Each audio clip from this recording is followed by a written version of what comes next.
সুপ্রভাত বন্ধুরা, আশা করি আপনারা সকলে খুব ভালো আছেন। আমিও খুব ভালো আছি। আজকে সকাল সকাল চান পুজো সেরে রান্নাঘরে ঢুকেছি ব্রেকফাস্ট বানাতে। ব্রেড, এটা নিয়েছি দুধ আর স্লাইস করা পাকা কলা স্লাইস করে রেখেছি, আর খানিকটা আমুলের বাটার। ঠিক আছে, এবারে এই যে ব্রেডের মধ্যে আমি স্লাইস করা কলাগুলো যে যতটা আটাতে পারবেন ধরবে আর কি, মানে 6টা স্লাইস দিলাম কলার, বেশি দিলে আবার অসুবিধা। তার মধ্যে দিয়ে দিলাম আর একটা ব্রেড।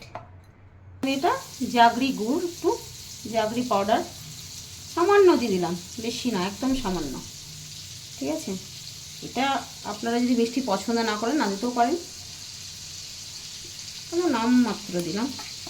এইবারে দিয়ে দিলাম, এবার একটু দুধ দিয়ে দিচ্ছি এর মধ্যে। আপনাদের সুবিধা মতো আপনারা 1 পিস 2 পিস করেও করতে পারেন।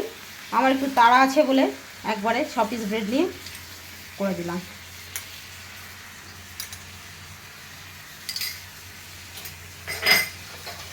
এই যে আমার ready bread butter banana sandwich.